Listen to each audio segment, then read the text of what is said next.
জন্য, শুভেন্দু অধিকারীর জন্য।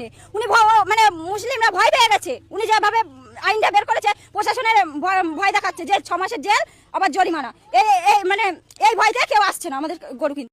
মাত্র 15 দিন ক্ষমতায় এসে আজকে নতুন নতুন নিয়ম, নতুন নতুন কথা চালু করছে। এই নিয়ম তো নেই, মানুষের জীবনের গ্যারান্টি নেই। তাহলে গরু 14 বছর জীবনের গ্যারান্টি আমরা কিভাবে নেব?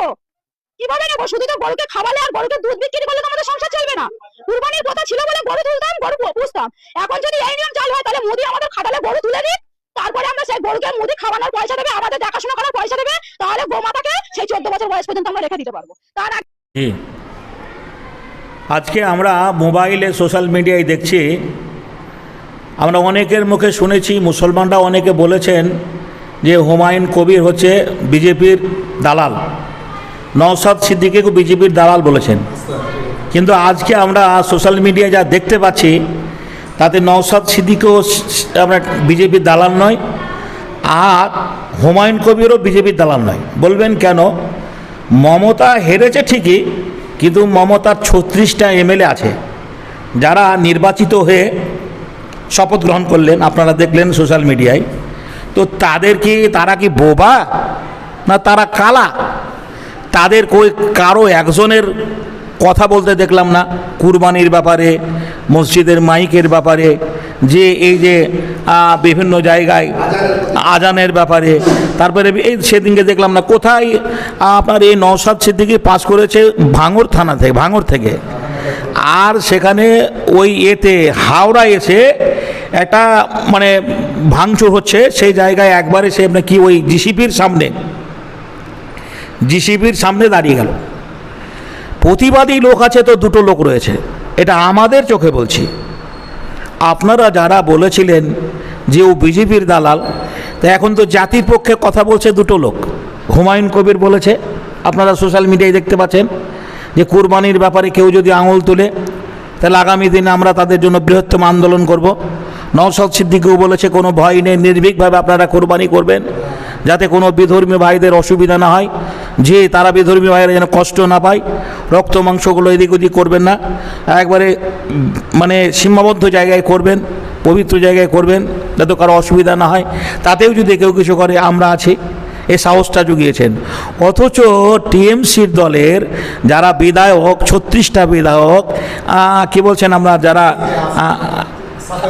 87টা বিধায়ক যারা গেছে আপনার, আর যাদেরকে বিরোধী দলের মানে করেছেন, ওই বিরোধী দলের এর আগে শুভেন্দু অধিকারী বিরোধী দলের নেতা ছিলেন, কিন্তু টিএমসির বিরোধী দলের নেতা, ওর নামটা ভুলে গেলাম, ও কালা না বোবা, তো কালা না বোবা আল্লাহ ভালো জানে। ওকে তো দেখতে পায় না, ওকে দেখতে পায় না সোশ্যাল মিডিয়ায়, ওকে দেখতে পায় না, কোনো কথাই শুনি না। তাহলে আগামী দিনে আমরা মুসলমান, বলুন জি কাকে ভালো বলবো? বিচার করার দায়িত্ব জনগণের উপরে, বিচার করার দায়িত্ব জনগণের উপরে। 5টা বছর অপেক্ষা করুন। যারা আমাদেরকে কোণঠাসা করতে চেয়েছে, যারা আমাদের ধর্মের উপর আঙুল তুলেছে, যারা আমাদের মাদ্রাসার বিরুদ্ধে আঙুল তুলেছে, যারা মাইকে আজান দেওয়া যাবে না বলেছে, যারা কুরবানি দিতে গেলে বিভিন্ন রকমের জায়গায় হেনস্থ হচ্ছে, তারা 5টা বছর অপেক্ষা করুন, সব ঠিক হয়ে যাবে, সব ঠিক হয়ে যাবে। কেউ চিরদিন থাকে না ভাই। জি, আসার যাওয়া দুনিয়ার নীতি, শোনো গো বন্ধুগণ, আজ আমি গেলে কাল তুমি যাবে, নিস্তার নেই কোনোক্ষণ। সবারই আসা যাওয়া। আজ সে ক্ষমতার বলে যদি সব কিছু করে তো আলহামদুলিল্লাহ করুক, এ তো থাকবে না চিরদিন। যে শক্তি ক্ষমতা থাকবে না তাকেও যেতে হবে, এটা মাথায় রেখে যে কেউ উত্তেজিত হবেন না। জি, বিভিন্ন রকমের সোশ্যাল মিডিয়ায় একজন বক্তব্য একরকমভাবে দিবে, তাতে উগ্র হবেন না। শান্তি শৃঙ্খলা বজায় রেখে আমরা যেন আমাদের ধর্মের বিধানকে মানতে পারি। আল্লাহ রাব্বুল আলামিন আমার যেন তৌফিক দান করেন। জোরে বলুন আমিন। একটা কথা বলবো, আমরা রাজনীতি করা ছেলে নয়। যারা রাজনীতি করার পক্ষে, যারা রাজনীতি করে, যারা রাজনীতিকে ভালোবাসে, যারা ন্যায় কথা বলে, আমরা তাদের পক্ষে তাদেরকে শ্রদ্ধা করি। মমতার সরকার পতন হলেও 36টা এমএলএ বিধায়ক মুসলমান, তাদের জবানটা কি বন্ধ হয়ে গেছে? তারা কি কালা হয়ে গেছে? তারা কি শুনতে পায় না, সোশ্যাল মিডিয়া দেখে না যে মুসলমানদের গোহত্যা বন্ধ করতে বলা হচ্ছে, মুসলমানদের মাইকের আজান বন্ধ হচ্ছে? একজন মূর্খ বিজেপির একজন মূর্খ নেতা বলেছে অ্যালার্ম দিয়ে, কি বলছেন আপনার, আজান হবে, আজানের শব্দ আজকে মোবাইলে হয়, মোবাইলের আজান শুনে নামাজ পড়বে। আরে মাথা মোটা, তোমার বউ যখন পুজো করবে তুমি অ্যালার্ম দিয়ে রাখবে, বলবে ওং ব্রহ্মা দেবচং ব্রহ্মাইতে চং জগোধীতাই কৃষ্ণাই গোবিন্দাই নমঃ নমঃ পাপহং পাপাত্তা পাপ সম্ভাব ত্রাহিমাম পুণ্ডরিকা খো সর্বপাপ হর হরি নমঃ নমঃ। এটা মুখস্থ করে নাও, এটা অ্যালার্ম দিয়ে রেখে তোমার বউকে শোনাবে আর সেটা দিয়ে পুজো করবে। বাদরামি করার একটা সীমা আছে, বাদরামি করার একটা জায়গা রয়েছে। মুসলমানরা হাতে চুরি পরে নেই। পশ্চিম বাংলার মুসলমানরা সবাইকে যেমন আপন করতে পারে, সবাইকে পর করতে পারে। এই পশ্চিম বাংলার মুসলমানরা 34 বছর সিপিএম সরকারকে বুকে আগলিয়ে রেখেছিল, 15 বছর টিএমসি মমতাকে আগলিয়ে রেখেছিল, টিএমসিকে আগলিয়ে রেখেছিল। আজ তুমি দুদিন সরকারের দায়িত্ব পাওয়ার পরে মুসলমানের উপরে যদি আঙুল তোলো, মাদ্রাসার উপরে আঙুল তোলো, মাইকে মসজিদে মাইকের উপরে আঙুল তোলো, কোরবানির উপরে আঙুল তোলো, ধর্মের প্রতি আঙুল তোলো, 5টা বছর মনে রাখবে, 5টা বছর পরে তুমি রাস্তার ফকির হয়ে যাবে। এ ক্ষমতা মুসলমানদের রয়েছে। পশ্চিমবাংলার মুসলমানদের বলবো, আমরা সংখ্যালঘু নই, আমরা সংখ্যাগরিষ্ঠ। আমরা সংখ্যাগরিষ্ঠ বলবেন কেন? আজকে ওরা সংখ্যালঘু সংখ্যাগরিষ্ঠ বলছে, মতুয়া সম্প্রদায় আলাদা, আদিবাসী সম্প্রদায় আলাদা। আরে হাতে গোনা সনাতনী ধর্মের মানুষেরা হাতে গোনা কটা, আমাদের কাছে হিসাব নেই। পশ্চিমবাংলার মুসলমানরা সংখ্যালঘু নয়, রাজনীতির প্ল্যাটফর্মে সংখ্যালঘু করা হয়েছে। আইএসএফ আমার ভাই কি বলছেন আপনার ওই নওশাদ সিদ্দিকী করেছেন, এখানে হুমায়ুন কবির কি একটা দল করলো আপনার বাঁশিছে আপনার না আপনার ওই হুমায়ুন কবির আম জনতা উন্নয়ন পার্টি। জি, এই মুসলমানদের কাছে পায়ে ধরে বলবো, আগামী 5 বছরে মুসলমানরা এক প্ল্যাটফর্মে আমি নওশাদ সিদ্দিকের পায়ে ধরে বলবো, হুমায়ুন কবিরের পায়ে ধরে বলবো, আমি আরো যে সমস্ত মুসলমান ভাইরা কংগ্রেস করেন, সিপিএম করেন, টিএমসি করেন, বিভিন্ন দলে বিভক্ত হয়ে গেছেন, ডিভাইড হয়ে গেছেন, আসুন হানাফি আমার ভাই, দেওবন্দি আমার ভাই, বেরেলি আমার ভাই, আহলাদিস আমার ভাই, ফতোয়ার দিন আর নয়, শেষ হয়ে গেছে। আসুন আমরা কাঁধে কাঁধ মিলিয়ে আমার ইমানকে বাঁচাতে হবে, আমার মাইকের আজান বাঁচাতে হবে, আমার মাদ্রাসা বাঁচাতে হবে, আমার মসজিদ বাঁচাতে হবে, আমার কোরআন বাঁচাতে হবে। নারায়ে তাকবীর। মাশাআল্লাহ, মাশাআল্লাহ, জাযাকাল্লাহ। বলতে যাচ্ছিলাম, সকলের কাছে করজোর আবেদন, বিভিন্ন সোশ্যাল মিডিয়ায় বিভিন্ন রকমের বিভিন্ন বক্তার বক্তব্য শুনে উত্তেজিত হবেন না। মুসলিম ভাইদের কাছে করজোর আবেদন, সামনে আমাদের বছরে একটা পবিত্র দিন, যেটা ইব্রাহিম আলাইহিস সালাম তার নিজের সন্তান ইসমাইলকে কুরবানি দিয়েছিলেন, যেটা ইসলামের বিধান, যেটা ইসলামের আইন। এই আইনের প্রতি এটা আজকের জন্য এই আইনটা প্রযোজ্য নয়, এটা ইসলাম আসার পর থেকেই আমরা মুসলমান কোরআন হাদিসে বিশ্বাসী। তাই করজোর আবেদন করে বলবো, আপনারা উত্তেজিত হবেন না, যাতে অন্য কোনো বিধর্মী ভাইরা কষ্ট পায়, আঘাত পায়। যে এমন একটা জায়গায়, নির্দিষ্ট জায়গায় কুরবানি করবেন, রক্ত মাংস যেন কেউ দেখতে না পায়। হাড় হাড্ডিগুলো যে রাস্তাঘাটে এদিক সেদিক করে ফেলে রাখবেন না, যে প্রয়োজন হলে আপনি ঠিক জায়গায় মাটিতে গেড়ে দেবেন। তারপরে গোস্ত মাংসগুলো যেগুলো বিলি বন্টন হবে, সেই সময় দিকে লক্ষ্য রেখে যে আস্তে বাইক নিয়ে যারা যাবেন আত্মীয়র বাড়ি, তারা স্থিরভাবে যে আপনার একবারে বিধান অনুযায়ী হেলমেট শু জুতো পরে যে আস্তে আস্তে গিয়ে আপনার আপনজনের বাড়িতে গোস্ত পৌঁছে দেবেন, যাতে রক্ত মাংসগুলো রাস্তায় পড়তে না যায়। যে আল্লাহ রাব্বুল আলামিন যে সকলের কাছে যেন আমরা দোয়া চাই, আমরা বিশ্ববাসী মুসলমান আল্লাহর কাছে পরিশেষে দোয়া করি, পশ্চিমবাংলার মানুষ যেন আমরা সঠিকভাবে ইসলামের বিধানকে সামনে রেখে আমরা যেন কুরবানি করতে পারি। জোরে বলুন আমিন। পশু কুরবানি দেবে, সেটা 14 বছরের, তাদের কি কোনো বার্থ সার্টিফিকেট আছে? ছুটি সে আদম উপলক্ষে প্রায় 3 কোটি মুসলমান বসবাস করে পশ্চিমবঙ্গে, সেখানে দাঁড়িয়ে আপনি একজন সম্প্রদায়ের নেতা হিসেবে কাজ করছেন। সেই দিক দিয়ে 3 কোটি মুসলিম সম্প্রদায়কে কিভাবে আশ্বস্ত করবেন? কারণ ভারতবর্ষ 2 নম্বর আছে বিশ্বের মধ্যে বিফ এক্সপোর্টে, পাশাপাশি যে বিফ কোম্পানি থেকে চাঁদা দেওয়া হচ্ছে সেটাও কিন্তু ভারতীয় জনতা পার্টিকে সবথেকে বেশি চাঁদা দিচ্ছে। তারপরেও যে পশ্চিমবঙ্গে গরু হত্যা নিয়ে যে কঠোর পদক্ষেপ নিয়েছে, তাতে কি মুসলিম সম্প্রদায়ের মানুষ যারা কোরবানি দেয়, যারা উৎসর্গ করে নিজের দেখুন, যে জিও বেরিয়েছে বা যে বলি উল্লেখ করে, যেটা গোহত্যা সম্বন্ধে যে জিও বেরিয়েছে বা যে অর্ডার বেরিয়েছে, সেটা কোনো মতেই মুসলমান সম্প্রদায়ের এই যে কুরবানি বা যেটা ঈদুল আজহা, এটার সঙ্গে এক করলে চলবে না। এটা গোটা বিশ্বের মুসলমানরা 1 মাস ব্যাপী যেমন রোজা রাখার পর খুশির ঈদ পালন করে, ঈদুল ফিতর পালন করে, একইভাবে ঠিক ওই সময়ের থেকে 2.5 মাস পরে চাঁদ দেখে কুরবানি হয়। এখানে কোনো কম্প্রোমাইজ মুসলমান সমাজের মানুষ করবে না।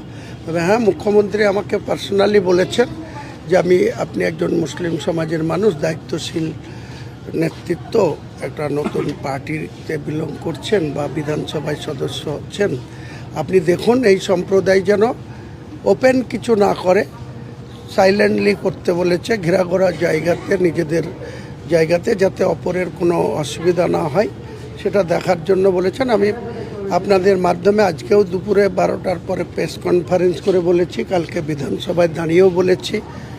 তো আমরা বলবো মুসলমান সমাজের এই পবিত্র কুরবানি নিয়ে কোনো এত যে বিভিন্ন রকম ধরনের প্রচার আসছে, ভয় দেখানো হচ্ছে, ভীতি দেখানো হচ্ছে, এতে অ্যাকশনের কতিপয় স্বার্থন্বেষী মানুষ এটাকে বেশি বেশি করে মুসলিম সমাজের এই ঈদুজ্জোহাকে নিয়ে কথা বলছে।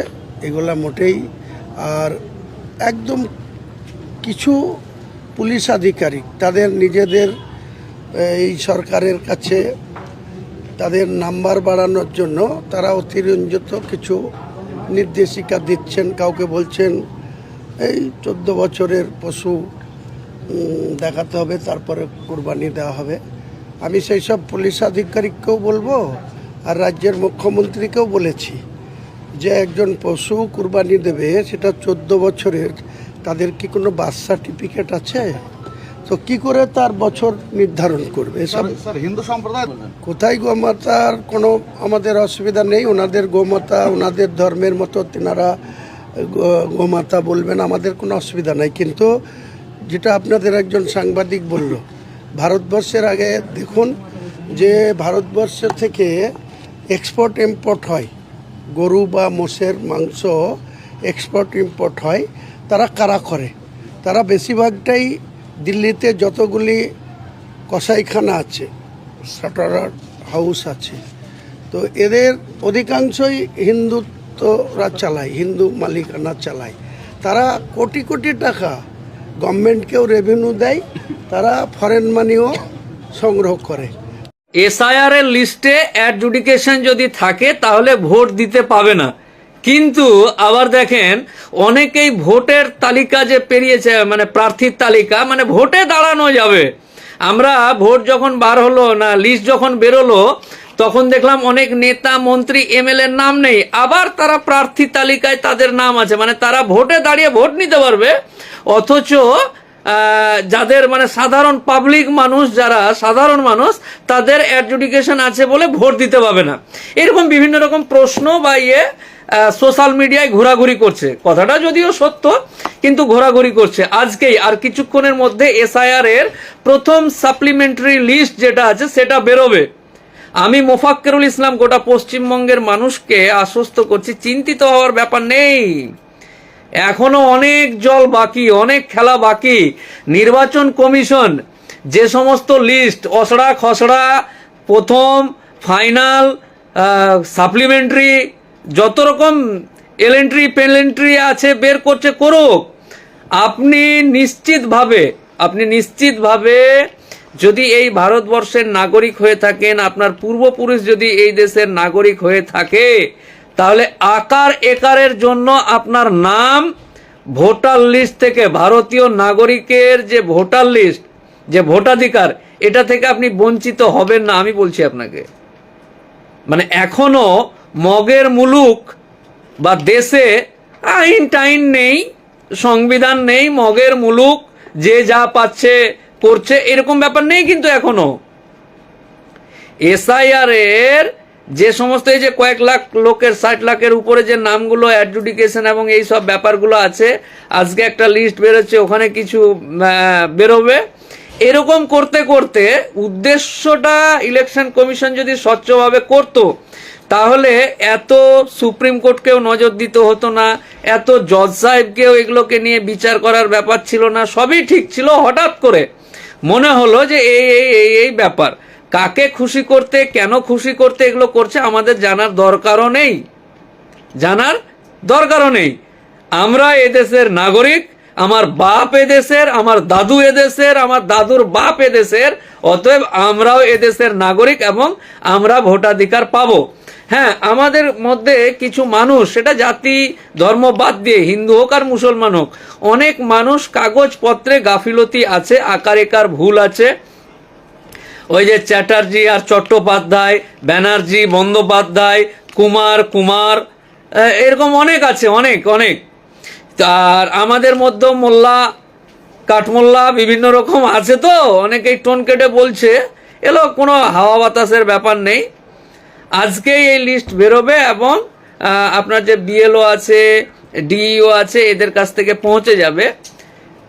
মানে যে কোনো হেন তেন প্রকারে কোনো রাজনৈতিক দল এগুলোর বেনিফিট নেওয়ার চেষ্টা করছে।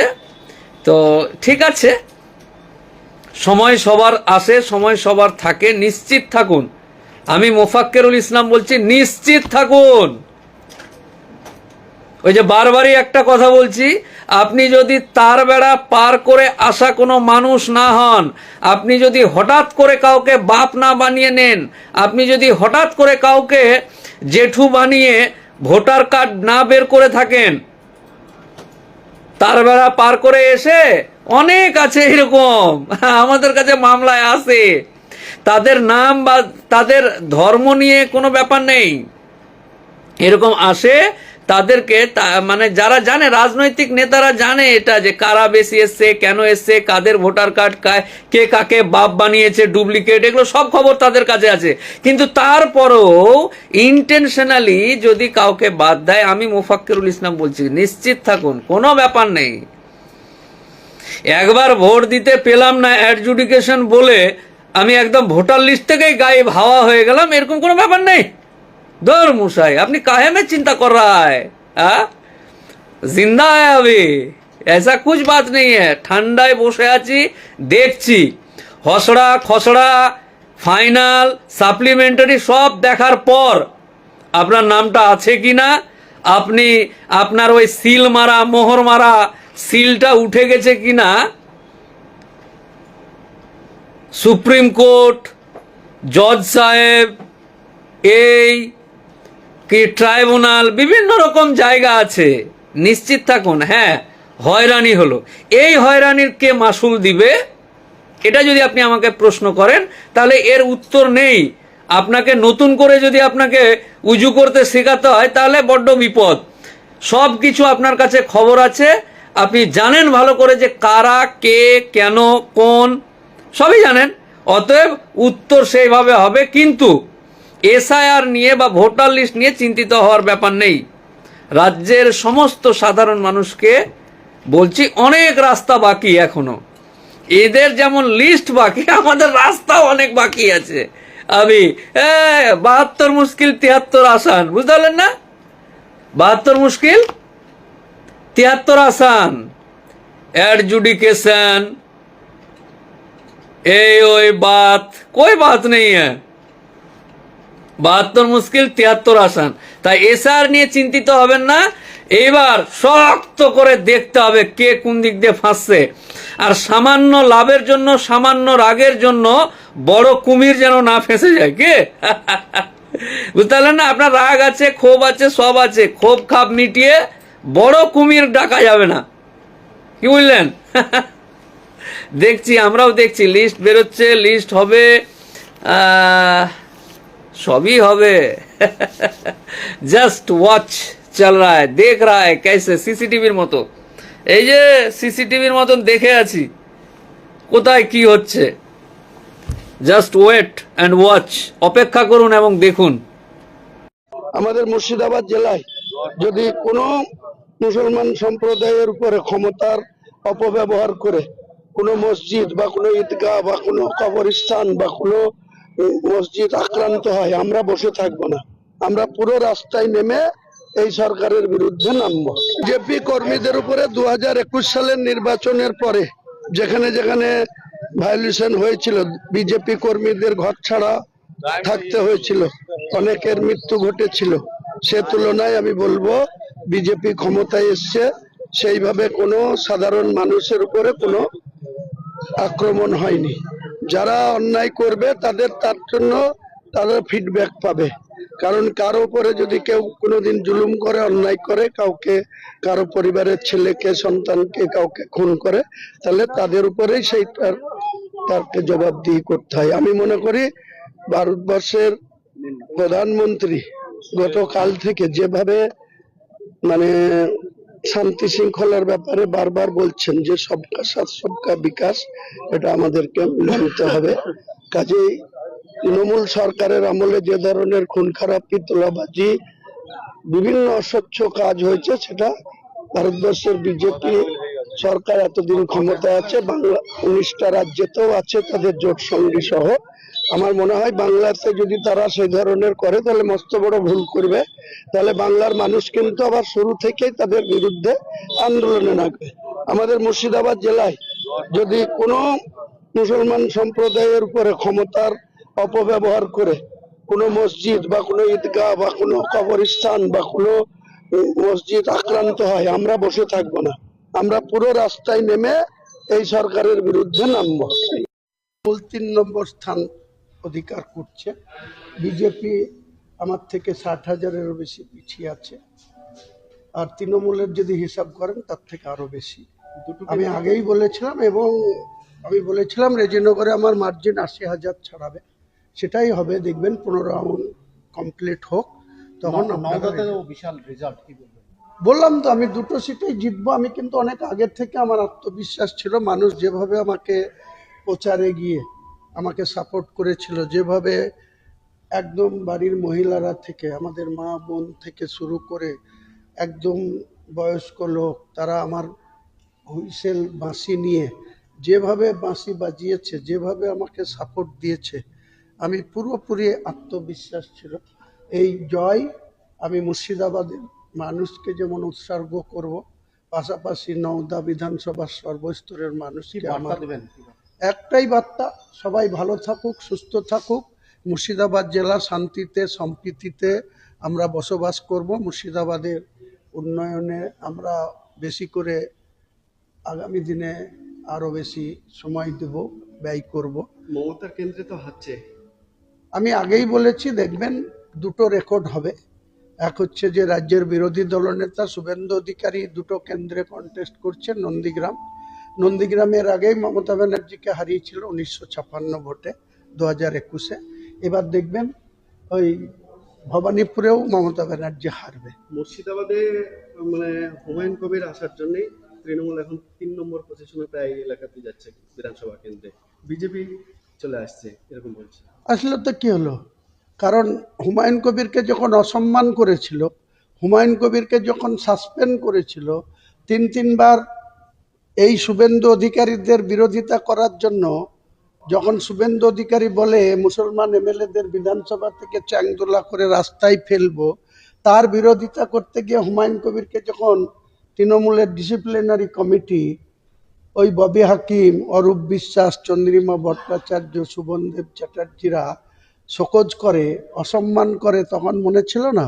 আর একটাই বুলি শিখেছিল যে বিজেপি এসে যাবে আমাকে ভোট না দিলে। বিজেপি এসে গেল তো আমার কি যায় আসলো?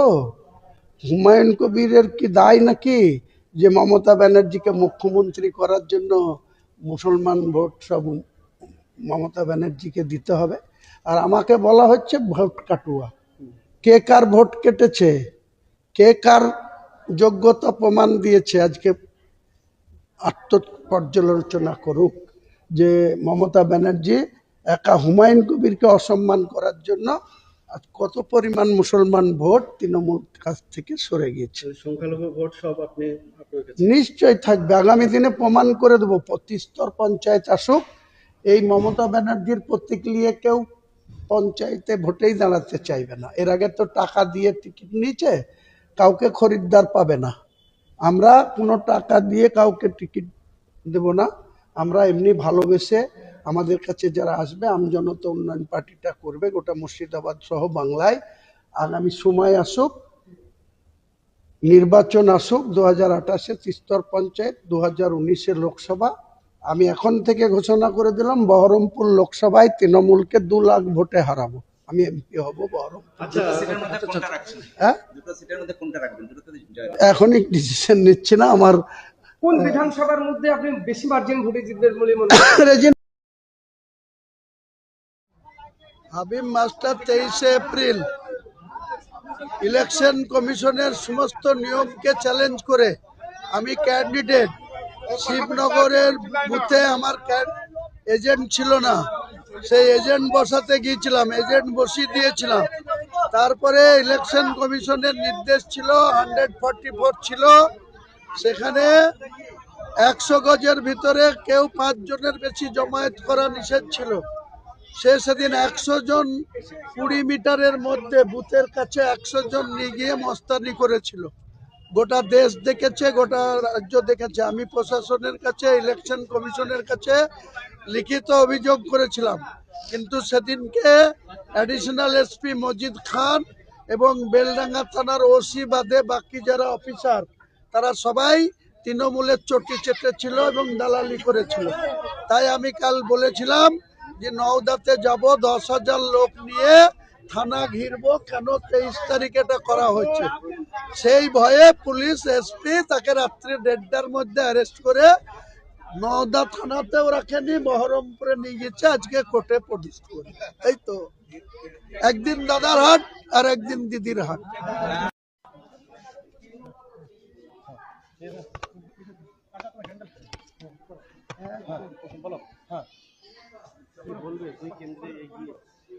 আমি আগে থেকেই বলেছিলাম ভাই, আমার প্রেডিকশন ততটা ভুলভাল হয় না। আমি আমার প্রার্থীদের চাঙ্গা রাখার জন্য অনেক কথা বলেছি, এটা রাজনীতিতে বলতে হয়। কিন্তু আমি 2টো সিটে কন্টেস্ট করেছিলাম, শুরু থেকেই মানুষের যে সাপোর্ট পেয়েছিলাম, প্রত্যেকটা প্রচারে যেভাবে মানুষ আমাকে সহযোগিতা করেছিল, আমার পাশে থেকে ছিল, তাতে আমি প্রথম থেকেই আত্মবিশ্বাসী ছিলাম যে যত বিরোধিতা করা হোক, যতই শক্তি প্রয়োগ করা হোক, যতই অর্থ ব্যয় করা হোক, হুমায়ুন কবির মানুষের আশীর্বাদে, মানুষের দোয়ায়, মানুষের সমর্থনে নিশ্চিন্তে নির্বিঘ্নে জয়লাভ করবে। সেটা হতে যাচ্ছে এবং রেকর্ড মার্জিনে মুর্শিদাবাদ জেলায় অনেক কারো ক্ষমতা নাই হুমায়ুন কবিরের মতো মার্জিন রেখে জিতে। আপনারা দেখে নেন না, বিকেল পর্যন্ত ওয়েট করুন। এখন পর্যন্ত পঞ্চম রাউন্ড শেষে 32,000 ভোটে আপনি এগিয়ে রয়েছেন। 6 রাউন্ডের শেষে 40,000 প্লাস, 15 রাউন্ড প্লাস গুনতি হবে। এখন যদি 40,000 হয়, আমি আপনাকে বলেছি 80,000-এর মার্জিনে রেজিনগরে জিতবো, 50,000 প্লাস মার্জিনে নওদাতে জিতবো। ঠিক মিলিয়ে নেবেন আমার প্রেডিকশন। এই মুহূর্তে মুর্শিদাবাদের ফিগার কি হতে চলেছে? দেখুন, মুর্শিদাবাদের অঘোষিত রবিনহুড দীর্ঘদিনের রাজনীতিবিদ অধীর রঞ্জন চৌধুরী এত গোয়াত্তমি করলো, আমি যেচে ওকে সাপোর্ট দিতে চেয়েছিলাম। আমি বলেছিলাম যে আমার সঙ্গে একটা সন্ধি করুক, অঘোষিত একটা সিট অ্যাডজাস্টমেন্ট করুক, তাহলে অধীর চৌধুরী নিজেও জিতবে, খাতা খুলবে। 2021-এ সিপিএম, কংগ্রেস, আইএসএফ জোটবদ্ধ করে ওরা 2টো পার্টি শূন্য হয়েছিল। আমি বলেছিলাম মুর্শিদাবাদ জেলায় এক মঞ্চে যদি মোহাম্মদ সেলিম আর অধীর চৌধুরী আর হুমায়ুন কবির মানুষের কাছে বক্তৃতা করে, তাহলে মুর্শিদাবাদ জেলা থেকে তৃণমূল দলটাকে ধুয়ে মুছে সাফ করে দেবো। কিন্তু তারা সেটা ইগো দেখিয়েছে, আমার সেই কথায় কোনো গুরুত্ব দেয়নি। কাজে আমাকে যদি কেউ সম্মান না দেয়, আমি কাউকে সম্মান দিতে পারবো না। তাই তারা আজকে সে শাস্তি পাচ্ছে। কারণ অধীর চৌধুরীর কেরিয়ার দীর্ঘদিনের রাজনীতিবিদ, 1999 থেকে 2019 পাঁচবারের সাংসদ, লোকসভার নেতা, প্রাক্তন রেলমন্ত্রী। শোচনীয়ভাবে বিজেপির কাছে অধীর রঞ্জন চৌধুরীর কারিশমা বা যে নিজের দমে জিতবো বলছিল, দম কার কত মুর্শিদাবাদে আছে, 3টের পরেই ক্লিয়ার হয়ে যাবে। মুসলিমরা এরপরে তৃণমূলের নাম নেবে না, নাম নিশানা কেউ নেবে না। মুখ্যমন্ত্রীকে আবার কি বলবো, এরপরে হরিনাম করবে বললাম তো, দীঘাতে গিয়ে হরিনাম করো। রাজ্যে তৃণমূল 100 পার করতে পারলো না, 100 নিচে। আমি তো আগেই বলেছিলাম এদের যে ঔদ্ধত্য, এদের যে মানুষের সঙ্গে ছলচাতুরি, এদের যে মানুষকে 1,500 টাকা লক্ষ্মীর ভান্ডার পাই দিয়ে, 1,20,000 টাকার আবাসনের ঘর পাই দিয়ে, আর কিছু ওল্ড এজ পেনশন পাই দিয়ে এরা যেভাবে মনে করছিল যে মুসলমান সম্প্রদায়ের মাথা কিনে নিয়েছি, আজকে মুসলমান সম্প্রদায়ের মানুষ তাদের নিজের মান সম্মান রক্ষা করেছে। এবং কে ক্ষমতায় এসছে সেটা দেখার দরকার নাই।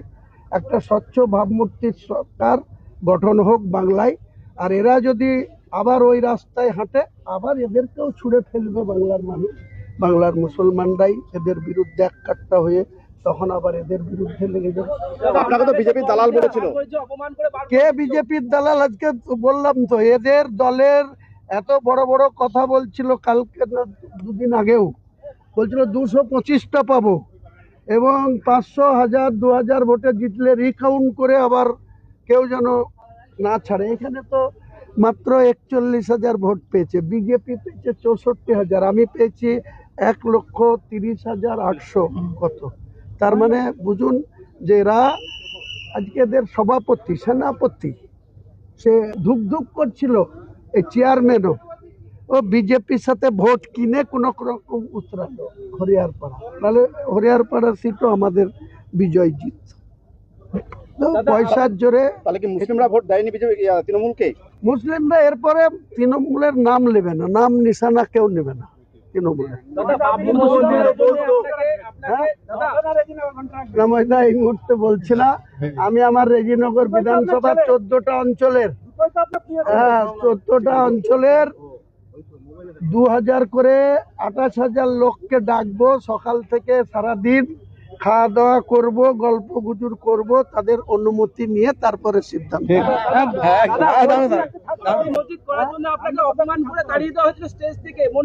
তার বদলা আজকে নিয়েছি, মুখ্যমন্ত্রীর এই ক্ষমতার গর্ভ, পুলিশ দিয়ে রাজ্য শাসন চালানো, নিজে পুলিশ মন্ত্রী হয়ে অভিষেক বন্দ্যোপাধ্যায়কে একটা এসপি পোস্টিং দিতে গেলে 2 কোটি টাকা দিতে হয়, একটা আইসি পোস্টিং নিতে গেলে 70 লাখ টাকা দিতে হয়, আর তার বোঝা সাধারণ মানুষের উপরে পড়ে। এক গাড়ি বালি নিতে গেলে, এক গাড়ি পাথর কিনতে গেলে যোগ্য জবাব পেয়েছে, মানুষ দিয়েছে। ওই দুধের গায়ে সেই গরুর জোড়া পায়ের লাত খেয়েছে আজকে। আমি আগেই বলেছিলাম যে মুসলমানকে তুমি চিনতে কেন বলবো, শুধু মুসলমানের রোডে গিয়ে লা ইলাহা ইল্লাল্লাহ মুহাম্মাদুর রাসূলুল্লাহ, ও তোমার ওই কথাতে মুসলমান ভুলবে না। যেদিন জোড়া পায়ের লাত খাবা সেদিন তুমি ওই লা ইলাহা বলা, ইনশাআল্লাহ বলাও ভুলে যাবে।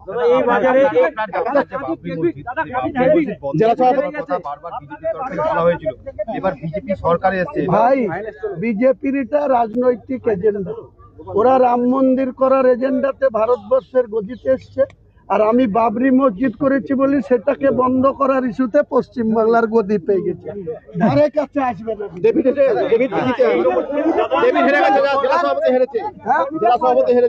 এবার লাত খাবে অভিষেকের, অভিষেকের লাত খাবে।